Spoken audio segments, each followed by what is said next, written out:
Second Nephi chapter 8 is a direct quotation of Isaiah chapter 51 and part of chapter 52. There's a reason that Nephi included specific passages of Isaiah, and it was for the benefit of Lehi's seed in the last days. So let's go to 2 Nephi chapter 8, verse 3. We've been talking about a lot of judgment because Isaiah his overarching theme is about judgment, but also hope. And in verse 3, we read a little bit about that hope. 2 Nephi chapter 8, verse 3 says, "For the Lord shall comfort Zion. He will comfort all her waste places, and he will make her wilderness like Eden, and her desert like the garden of the Lord. Joy and gladness shall be found therein, thanksgiving and the voice of melody." Now, before the Lord comforts Zion, do you notice some words in this verse?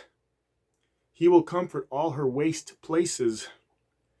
He will make her wilderness like Eden, and her desert like the garden. So we've got waste places, we've got wilderness, we've got the desert. In the Doctrine and Covenants, we read that Jacob will flourish in the wilderness, and the Lamanites will blossom as the rose. So this implies some things. These things will be happening in the wilderness and in waste places. Then they'll become like a Garden of Eden. So a lot of things have to happen first. We have to remember, excuse me, that Isaiah is the quintessential end-time prophet who used the events of his day and soon after as shadows and types of the end-time scenario. This is also why Jesus quoted and expounded Isaiah to the people at Bountiful, and by extension to us who are grafted into the great olive tree as the tribe of Ephraim. Latter-day Saints are among the Gentiles who repent. If they actually repent, they become the covenant people of the Lord, grafted into the olive tree as a branch of Ephraim, whose firstborn birthright is to rescue his brethren, the other tribes of Israel, just as Joseph rescued and preserved his brethren who sold him into Egypt. A lot of my recent YouTube videos have been about this very subject, as I have been covering the Isaiah chapters in the Book of Mormon. And this concept is layered throughout Isaiah, and especially the Book of Mormon, and parts of Doctrine and Covenants, which I will now read from D&C section 103. I'm so sorry about my throat clearing. I'm still getting over this sore throat. It just itches here. This is a little bit long, but please bear with me. In D&C section 103, verses 1 through 11, we read, "Verily I say unto you, my friends, behold, I will give unto you a revelation and commandment, that you may know how to act in the discharge of your duties concerning the salvation and redemption of your brethren who have been scattered on the land of Zion." So he's talking to the early saints about their brethren, the other tribes of Israel. He's talking to the saints who are of Ephraim, "being driven and smitten by the hands of mine enemies, on whom I will pour out my wrath without measure in mine own time. For I have suffered them thus far, that they might fill up the measure of their iniquities, that their cup might be full, and that those who call themselves after my name might be chastened for a little season, with a sore and grievous chastisement, because they did not hearken altogether unto the precepts and commandments which I gave unto them."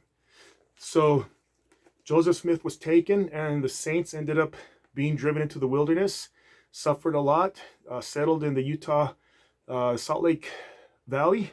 So this chastisement season has been ongoing. Verse 5, "But verily I say unto you, that I have decreed a decree which my people shall realize, inasmuch as they hearken from this very hour unto the counsel which I the Lord their God shall give unto them. Behold, they shall, for I have decreed it, begin to prevail against mine enemies from this very hour, and by hearkening to observe all the words which I the Lord their God shall speak unto them, They shall never cease to prevail until the kingdoms of the world are subdued under my feet. And that hasn't happened yet. And the earth is given unto the saints to possess it forever and ever. But inasmuch as they keep not my commandments and hearken not to observe all my words, the kingdoms of the world shall prevail against them. And we see this happening all around the world today. And just how overrun America is becoming, the United States. For they were set to be a light unto the world and to be the saviors of men. Again, this is Ephraim's birthright. And inasmuch as they are not the saviors of men, they are as salt that has lost its savor and is thenceforth good for nothing but to be cast out and trodden under foot of men. Hearkening back to Isaiah, talking about the unrepentant Gentiles licking up the dust of their feet. Verse 11, but verily I say unto you, I have decreed that your brethren, meaning the other tribes of Israel, which have been scattered, shall return to the lands of their inheritance and shall build up the waste places of Zion. This is yet future. This is the gathering of the long dispersion that Jesus Christ is talking about in 3 Nephi chapter 21. In that chapter, Jesus Christ gives us a timeline of events.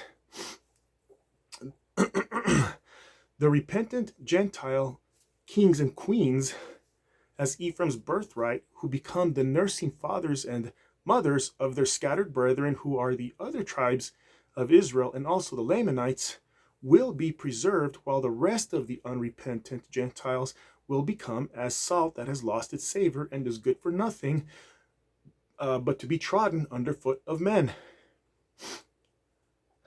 I hope that there are no members of the church who view indigenous Americans, including the many illegal immigrants, as contemptible, or as the scriptures refer to as a hiss and byword, but instead become compassionate, nursing mothers and fathers and help them realize when it is time who they are, because right now they are treading down the unrepentant Gentiles as a young lion among sheep where none can deliver, as you probably have been watching in mainstream media news over the last year or so.